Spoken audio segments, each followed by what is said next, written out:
The shuttle doors opened with a soft hiss, and Kang Taiho stepped onto Station Orvin for the first time. The air smelled different here. It was cold and clean, filtered through machines that had been running for hundreds of years. He carried only a small bag over his shoulder. Everything he owned fit inside it. The Galactic Military Academy stretched before him like a city made of metal and light. Walkways crossed above his head in every direction. Beings of all shapes and sizes moved past him without a second glance. Some walked on 2 legs like him. Others had 4 legs, or 6, or none at all. Taiho had studied the coalition species before coming here, but seeing them in person was something else entirely. He was the first human to ever be accepted into this place. A Velthari soldier stood at the entrance checkpoint. The creature was tall, almost 3 meters, with a hard shell covering most of its body like natural armor. Its eyes were black and shiny, and they looked down at Taiho with something close to disgust. "Human," the Velthari said. The word sounded like an insult. "Processing center is to your left. Do not wander." Taiho bowed his head slightly. "Thank you." The Velthari made a clicking sound that might have been laughter. Taiho ignored it and walked to the left. The processing center was a large room filled with new cadets. Most of them were bigger than Taiho, much bigger.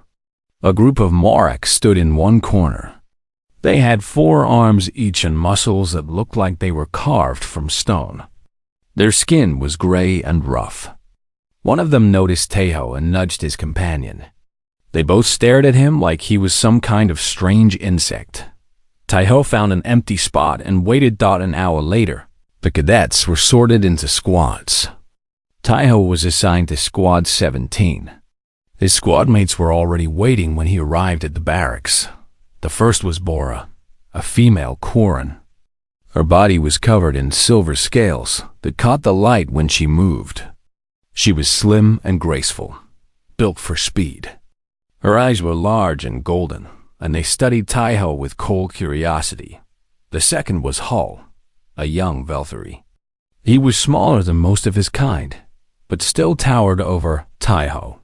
His shell was a dark green color, and he held himself with the stiff pride of someone trying very hard to prove himself.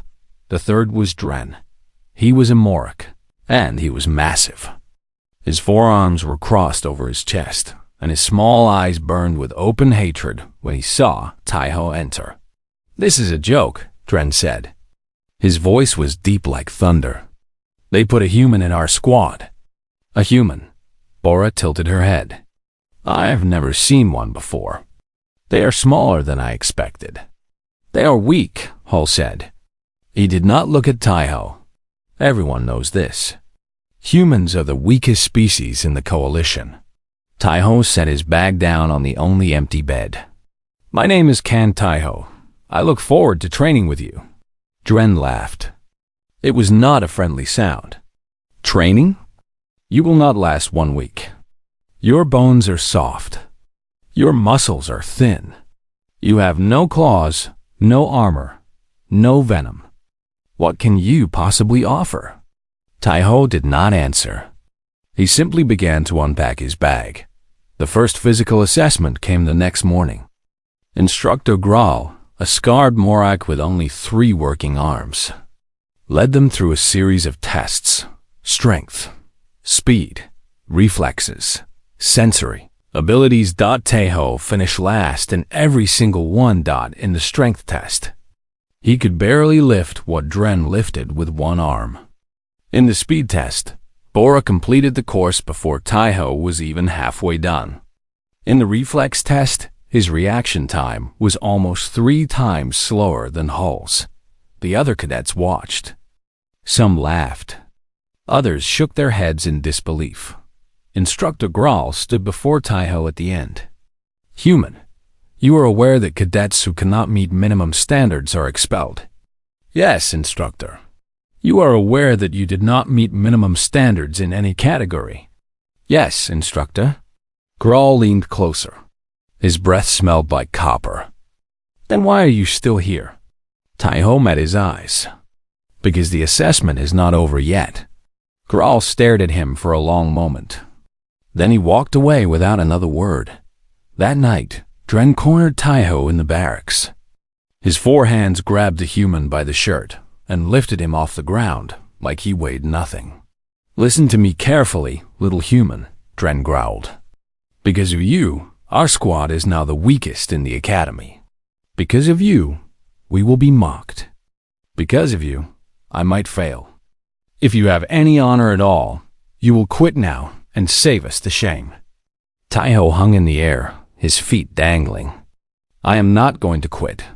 Dren's grip tightened. "Then I will make you quit." He threw Taiho against the wall. The impact knocked the breath from his lungs. By the time Taiho got back to his feet, Dren was already gone. Bora watched from her bed. She said nothing. Ho pretended to be asleep. Later that night, when the station lights dimmed to simulate darkness, Taiho left the barracks. He found an empty training room on the lower level and began to exercise. Push-ups, sit-ups, stretches, shadowboxing. The movements his father had taught him back on Earth. He trained until his muscles burned. Then he trained some more. A voice spoke from the doorway. "You are going to hurt yourself." Taiho looked up. A young woman stood there, wearing the uniform of a maintenance technician. She was human, like him. Her name tag said, "Yuna, you work here?" Taiho asked. Yuna nodded. "There are a few of us. Humans, I mean. We fix things. Clean things. The jobs nobody else wants." She stepped closer. "You are the cadet everyone is talking about. Good things, I hope." Yuna did not smile. "I should warn you. Cadets who wash out from this academy sometimes disappear. The official reports say they were sent home. But some of us think differently." Taiho wiped the sweat from his face. "Are you telling me to quit?" "I am telling you to be careful." Taiho picked up his training stance again. "Thank you for the warning. But I did not come all this way to be careful." Yuna watched him for a moment longer. Then she turned and walked away into the darkness of the corridor. Taiho continued training until his body could not move anymore. Then he lay on the cold floor of the training room, staring up at the ceiling, thinking about home. Thinking about everyone who had told him this was impossible. Tomorrow would be harder. He knew that, but tomorrow he would still be here. 4 weeks passed at the academy. Each day was the same. Wake up before the lights came on. Train until your body screamed for rest. Get beaten in every test. Sleep. Repeat. Taiho lost every sparring match. He failed every speed drill. He came last in every strength competition. The other cadets stopped laughing at him after the first week. By the second week, they stopped looking at him at all. He had become invisible.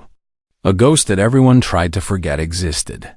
But something strange was happening. Something that only a few people noticed. Taiho was not getting better.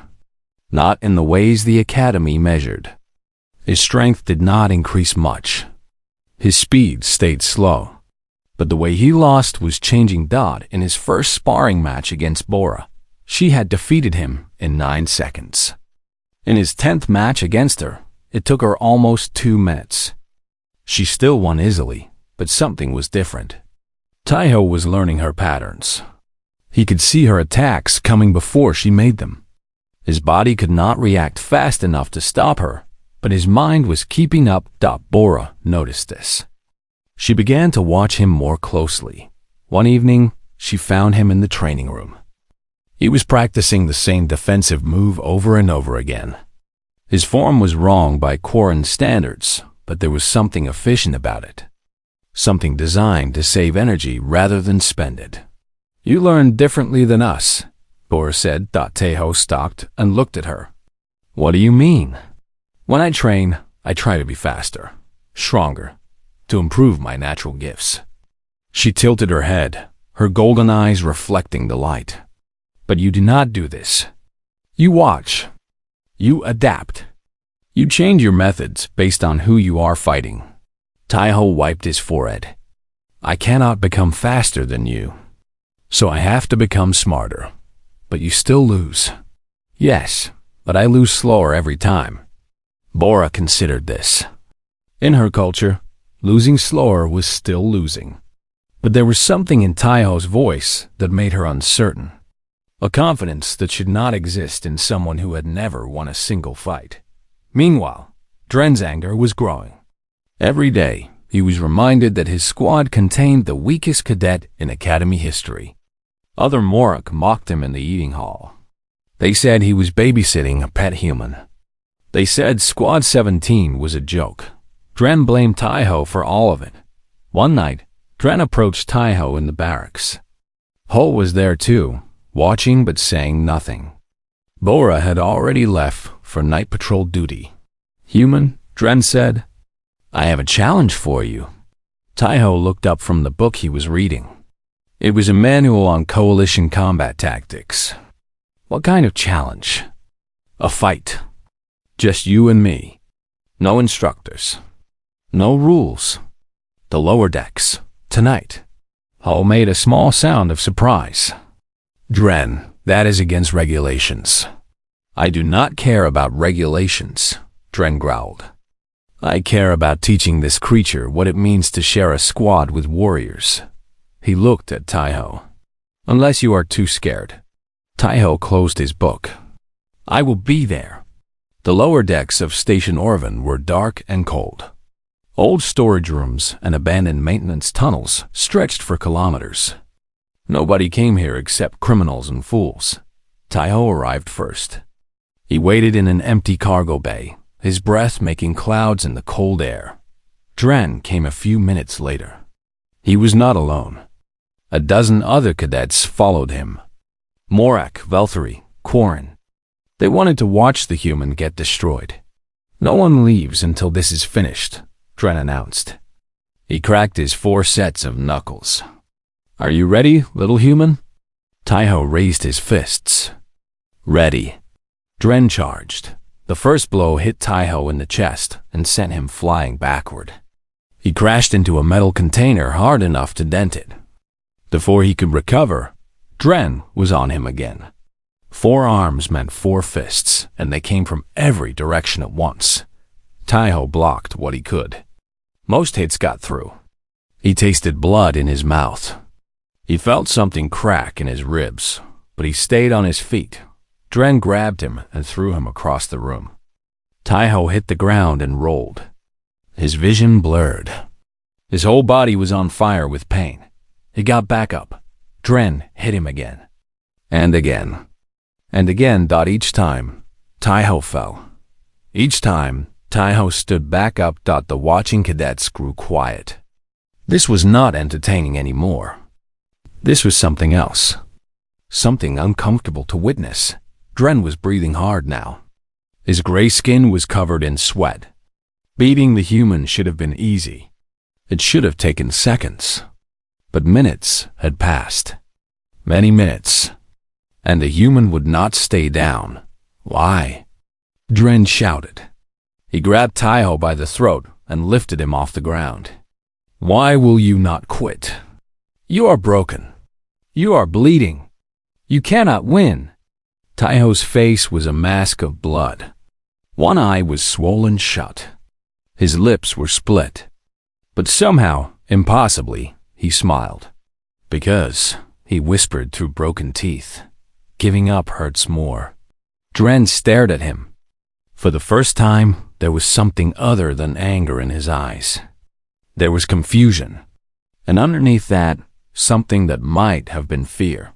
He dropped Taiho and stepped back. This fight is over, Dren said. His voice was quiet. I am done. He turned and walked away. The other cadets followed, glancing back at Taiho with strange expressions on their faces. Taiho lay on the cold floor of the cargo bay, alone. Every breath was agony. He was fairly sure at least 3 ribs were broken. Maybe more. His left arm would not move properly, but he had not quit. He had not surrendered. He had not asked for mercy. He did not know how long he lay there. Eventually, he heard footsteps. Yuna appeared above him, her face pale with shock. "I heard rumors about a fight," she said. "I came as fast as I could." She knelt beside him. "You need a medical bay. Now." "No," Taiho said. "No medical bay. Help me back to the barracks." "Are you insane? You could die." Taiho grabbed her arm with his one working hand. "If I go to the medical bay, they will ask questions. Dren will be punished. Our squad will be dissolved." He coughed, and blood came out. "Help me back, please." Yuna wanted to argue. Every logical part of her brain told her this was wrong. But she looked into Taiho's eyes, one swollen shut and one burning with determination, and she understood something. This was not about pride. This was not about stupidity. This was about something humans had carried inside them since the beginning of their species. Something that had kept them alive through ice ages and famines and wars. Something the other species had never needed to develop. The refusal to break. She put his arm over her shoulder and helped him stand. The next morning, Taiho was at training. He moved slowly. He winced with every step. But he was there. Dren saw him and said nothing. But from that day forward, he never called Taiho weak again. The announcement came during morning assembly. All cadets stood in perfect rows in the Great Hall, a massive chamber with walls that stretched up until they disappeared into shadow.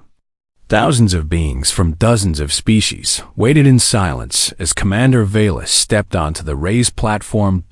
She was a Quarren, like Bora, but older. Her scales had faded from silver to pale white, and scars crossed her body in patterns that told stories of 100 battles. She had commanded fleets. She had won wars. When she spoke, everyone listened. "The trial of proving begins in 14 days, she announced. Her voice echoed through the hall. "All squads will participate. There are no exceptions."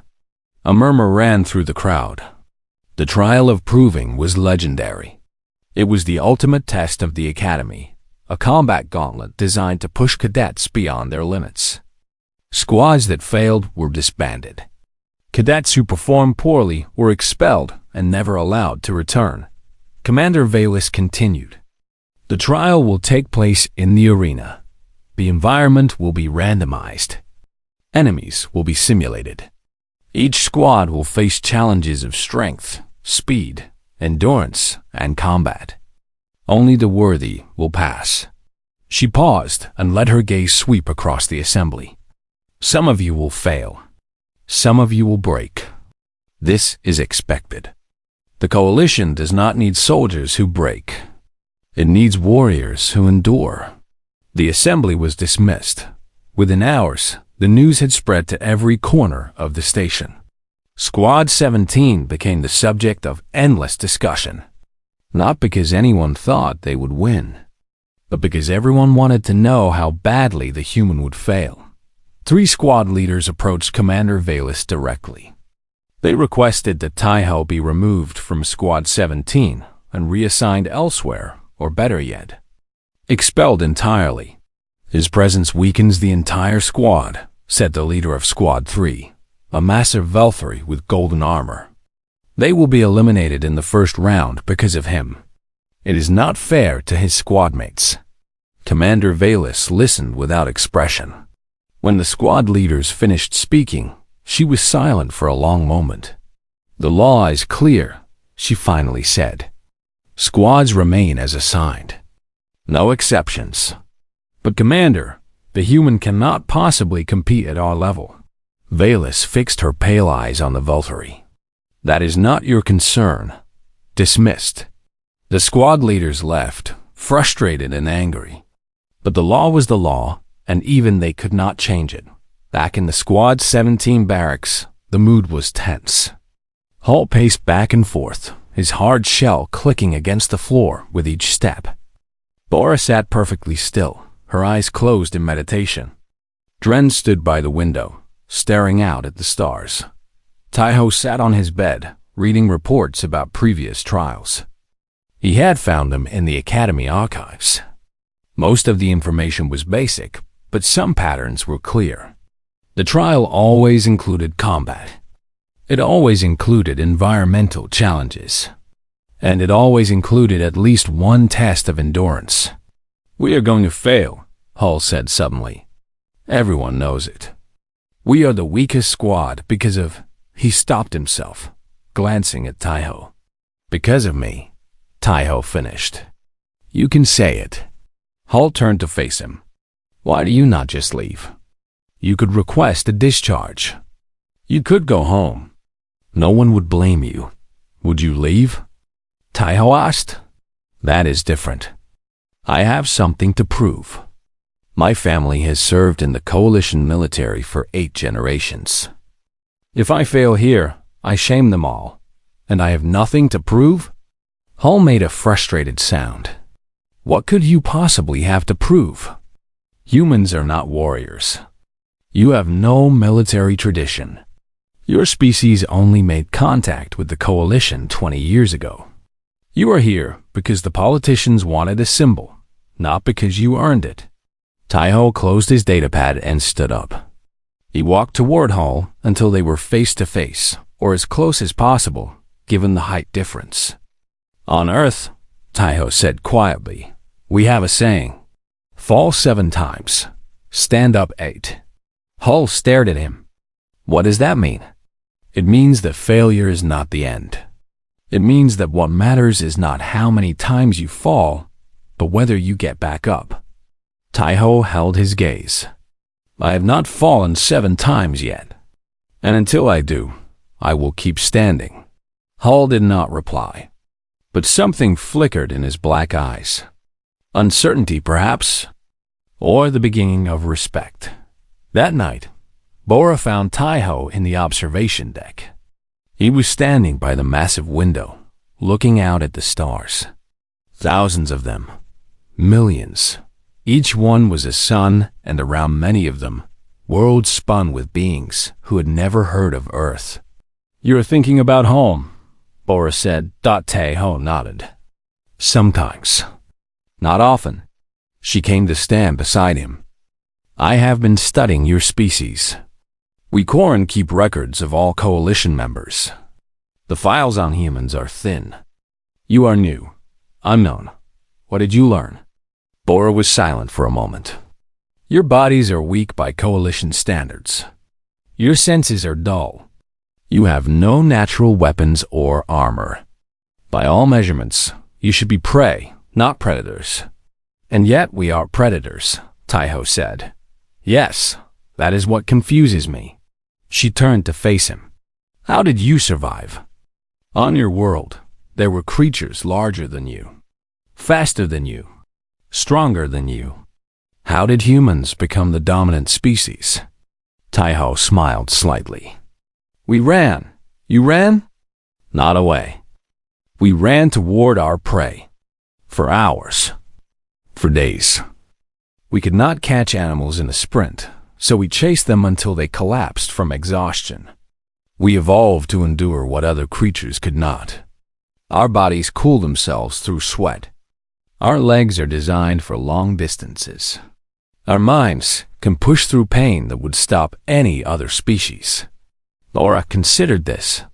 "You are pursuit predators." "Yes. Built not for quick victories, but for long hunts." "Yes." She fell silent. Something was changing in the way she looked at him. Before, she had seen a weak creature trying to survive in a world that was too big for him. Now, she was beginning to see something else, something dangerous. "The trial of proving includes endurance tests," Bora said slowly. "Environmental challenges that last for hours. Other squads train for speed and power. They try to finish quickly." Taiho nodded. "And they will burn themselves out, but you will not." "No, I will not." Bora looked back at the stars.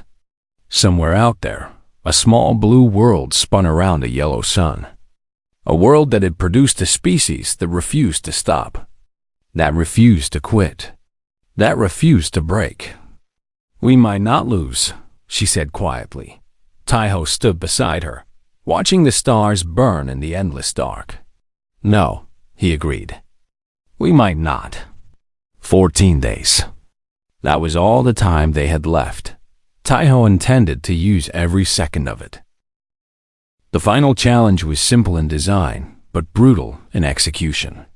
Each squad member would face a solo combat trial against an elite holographic opponent.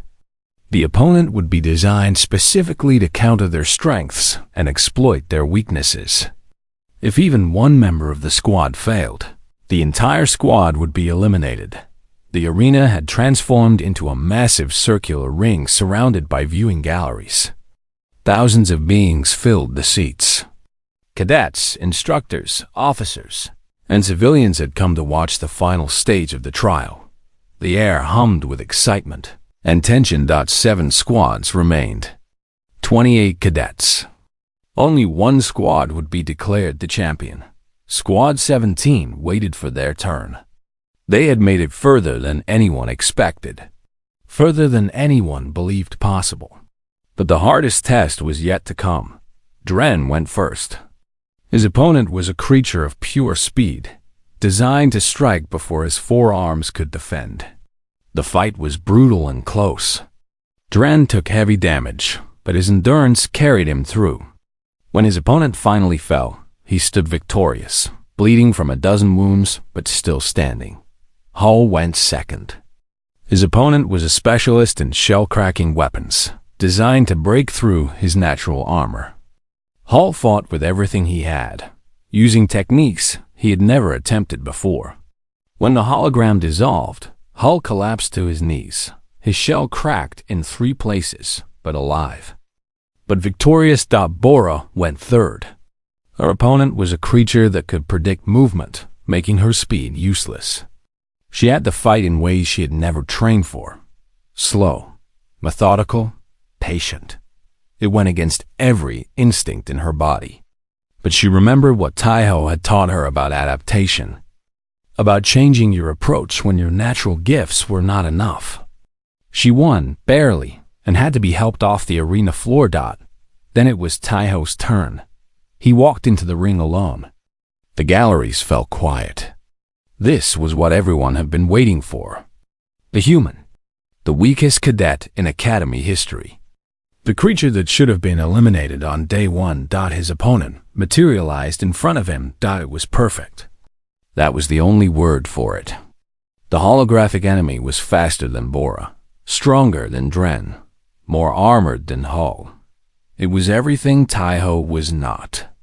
The arena systems had analyzed his every weakness and created the ultimate counter. The fight began. Taiho was thrown across the ring in the first 3 seconds. He hit the barrier wall and felt his shoulder dislocate. Before he could recover, the opponent was on him again, striking with mechanical precision. Blood flew. Bones cracked. Taiho was beaten down again and again, but every time he fell, he got back up. 1 minute passed, then 5, then 10. The opponent kept attacking, but Taiho kept rising. His face was a mask of blood. His left arm hung useless at his side. Every breath was a struggle. In the galleries. The mockery died. The whispers stopped. Something else took its place. A strange, uncomfortable silence. 20 minutes passed. 30. An hour. The holographic opponent began to slow. Not by much, but enough for Taiho's pattern-reading mind to notice. The system had not been designed for a fight this long. Its programming was beginning to degrade. Its attacks were becoming predictable. Taiho watched. He waited. He endured. On Earth, his ancestors had chased animals across savannas for days until the prey collapsed from exhaustion. They had survived ice ages by refusing to die. They had built civilizations through nothing but stubborn persistence. Taiho carried all of that inside him. 2 hours into the fight, the opponent made a mistake. A tiny one. A fraction of a second where its defense was open. Taiho had been waiting for this moment his entire life. He moved. Not fast by any standard that mattered. Not powerful, but precise. Perfect. Every ounce of remaining strength focused into a single strike. His fist connected with the hologram's core processor. The opponent flickered once, twice, then it dissolved into light and disappeared. The arena fell completely silent. Taiho stood alone in the center of the ring. He could barely see. He could barely breathe. His body was broken in ways that would take months to heal. But he was standing. For a long moment, no one moved. No one spoke. Thousands of beings from dozens of species stared at the small human, who had done the impossible. Then Instructor Graal stepped forward. His voice boomed across the arena. Let the record show. Cadet Kang Taiho of Earth has completed the trial of proving. The silence continued. It was not the silence of indifference. It was the silence of beings who were seeing something they did not understand. Something they had never seen before. Dren was the first to move. The massive Morak walked into the arena, his forearms at his sides. He stopped in front of Taiho and looked down at the broken human, who had once been his enemy. Then Dren raised his upper right arm and pressed his fist to his chest. It was the warrior salute of the Morak people, a gesture given only to equals, to those who had proven themselves in combat, to those who had earned respect through blood and will. Taiho stared at him through his one working eye. Dren held the salute. Mora came next. She walked into the arena on unsteady legs and stood beside Dren. She performed the Korimbo of recognition, a gesture reserved for those who had shown exceptional spirit. Hull followed. His cracked shell clicked as he moved. He gave the Velthari nod of acknowledgement, a sign of respect between warriors. And then, slowly the galleries began to move. One by one, cadets stood. Officers stood. Instructors stood. They did not cheer. They did not applaud. They simply stood in silence, acknowledging what they had witnessed. High above, in a maintenance corridor overlooking the arena, Yuna watched through a small viewport. Tears streamed down her face. She had come to this station as a technician, a fixer of broken things, a human in a galaxy that did not care about humans. But now, watching Taiho stand in that ring surrounded by beings who had once mocked him, she understood something. Humanity had arrived. Not with the strongest bodies, not with the fastest reflexes, not with the greatest weapons, but with something else. Something that could not be measured or quantified. Something that had kept their species alive against impossible odds for hundreds of thousands of years. That the refusal to surrender, the refusal to break, the refusal to stay down. In her private quarters, Commander Valus watched the footage again. She paused on Taiho's face just before his final strike. There was something in his eyes that she had never seen in any species. A fire that burned without fuel. A light that refused to go out. She opened a classified file on her terminal. Project Integration, it read. Human Combat Potential Assessment. She began to type . And somewhere in the arena below, surrounded by warriors who had finally learned to see him, Kang Taiho of Earth allowed himself to smile. The galaxy would remember this day. The day a human refused to fall.